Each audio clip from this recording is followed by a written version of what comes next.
आज उसका परिणाम है कि इस पश्चिमी उत्तर प्रदेश की हमारी बेटी पारुल चौधरी और अन्नू रानी एशियन गेम्स में गोल्ड मेडल लेकर के आती है। गोल्ड मेडल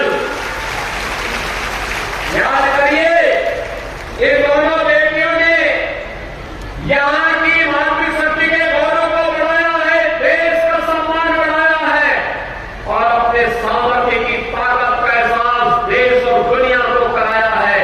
और हमने भी कहा है दोनों को सीधे डिप्टी एसपी बनाएंगे। अब डिप्टी एसपी